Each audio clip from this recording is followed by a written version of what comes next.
ভারতে শুরু হচ্ছে ভোটার তালিকা সংশোধন প্রক্রিয়া এসআইআর। এই সময় পশ্চিমবঙ্গের সীমান্তে ভিড় করছে নথিপত্রহীন বাংলাদেশিরা। গ্রেপ্তার আতঙ্কে বাংলাদেশে ফিরতে চাচ্ছে তারা। বিভিন্ন সময়ে ভারতে অনুপ্রবেশ করে শ্রমিক হিসেবে কাজ করেছে এই বাংলাদেশিরা। এ নিয়ে আলোচনাতে পশ্চিমবঙ্গের কলকাতা থেকে যোগ দিচ্ছেন সহকর্মী দেবপ্রসাদ অধিকারী। আর দেবপ্রসাদ, যেটি জানতে চাই যে সংশোধন যে প্রক্রিয়া সেটির পরে যে বাংলাদেশিরা তাদের নিয়ে যে একটি পরিস্থিতি দাঁড়িয়েছে সেই বিষয়ে ভারত সরকারের চিন্তাভাবনা বা তারা কি করতে চাইছেন, এবং পাশাপাশি অনুপ্রবেশ যারা করছেন তারা এখন যেখানে জড়ো হচ্ছেন সেখানে আসলে তাদের বিষয়ে কি করা হচ্ছে? দেখুন, 4 নভেম্বর অর্থাৎ 4 নভেম্বর থেকে এসআইআর ভোটার সংশোধনী, নিবিড় ভোটার সংশোধনী শুরু হয় পশ্চিমবাংলার 12টি রাজ্যে। তো সেখানে এই নিবিড় সংশোধনী যখন ভোটার সংশোধনী শুরু হয় তারপর থেকেই কিন্তু এই যারা বাংলাদেশি অনুপ্রবেশকারী রয়েছেন পশ্চিমবাংলায় এবং অন্যান্য রাজ্য অর্থাৎ দিল্লি, মুম্বাই, মহারাষ্ট্র, কর্ণাটক এবং উত্তরপ্রদেশ, বিভিন্ন জায়গায় বিভিন্ন রাজ্যে কিন্তু এরকম পরিযায়ী শ্রমিক যারা রয়েছে পশ্চিমবাংলা থেকে গিয়ে পরিযায়ী শ্রমিক হিসেবে কাজ করছেন। কিন্তু তারা যখনই দেখলেন যে এই মুহূর্তে পশ্চিমবাংলায় ভোটার নিবিড় সংশোধনী শুরু হয়েছে, সে কারণে তাদের ভোটার লিস্টে যদি তাদের নাম রাখতে হয় বা ভারতীয় নাগরিকত্ব তাদের থাকতে হয়, সেক্ষেত্রে 2002-এর ভোটার লিস্টে তাদের নাম থাকতে হবে।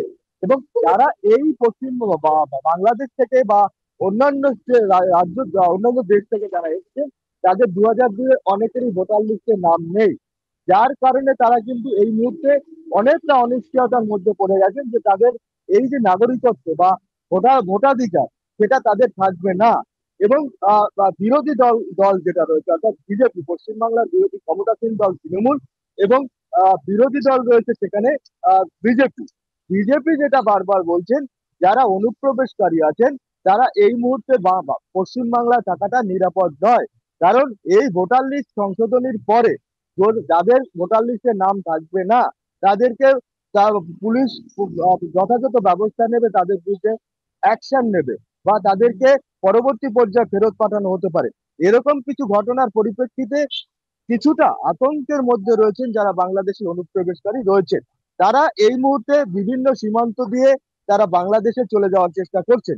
যদিও এখানে আপনাকে উল্লেখ করে রাখি, তারা পশ্চিমবাংলায় আসার পরে ইতিমধ্যে তারা voter I card, Aadhaar card, ration card, pan card এরকম নথিপত্র কিন্তু তারা ইতিমধ্যে তৈরি করে ফেলেছিলেন। কিন্তু তারপরও যেহেতু নিবিড় সংশোধনী রয়েছেন সেই কারণে তাদের এই যে ভোটার আই কার্ড বা যেই কাগজপত্রের কথা বলছেন সেটি তারা কিভাবে তৈরি করলো যদি তাদের নথিপত্র না থেকে থাকে? দেখুন, এই নথিপত্র এখানে আসার পরে অর্থাৎ এখানের কিছু চক্র রয়েছেন যারা এই তাৎক্ষণিকভাবে এই voter I card, ration card বা আধার কার্ড এগুলো তৈরি করে দেয় এবং তার পরিপ্রেক্ষিতে তাদের কাছ থেকে হয়তো বিনিময় কিছু টাকা পয়সা নিয়ে থাকেন, এরকম একটি চক্র রয়েছে। কিন্তু এখানে আরো একটি উল্লেখযোগ্য বিষয় আছে। বিজেপি যেহেতু দাবি করছে যে এই যারা বাংলাদেশ থেকে অনুপ্রবেশকারী তারা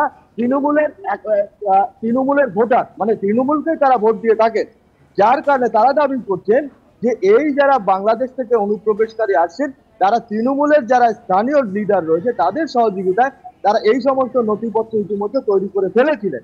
কিন্তু যেহেতু তাদের নিবিড় সংশোধনীতে এখানে 13টি কাগজপত্রের কথা বলা হয়েছে, ডকুমেন্টসের কথা বলা হয়েছে, সেই 13টি ডকুমেন্টসের যদি কোনো ডকুমেন্টস তারা না দেখাতে পারে এবং 2002-এর ভোটার লিস্টে যদি তাদের নাম না থেকে থাকে, তাদের বাবা মায়ের নাম যদি 2002 ভোটার লিস্টের নাম না থেকে থাকে, তাহলে তারা এখানে তাদের কোনো রকম প্রমাণ করতে পারবে না যে তারা এই দেশের নাগরিক।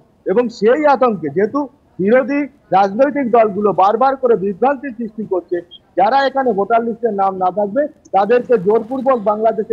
নিশ্চয়ই দেবপ্রসাদ, আপনার তথ্য আমরা পেয়েছি, অনেক ধন্যবাদ আপনাকে আমাদের সাথে যুক্ত হওয়ার জন্য।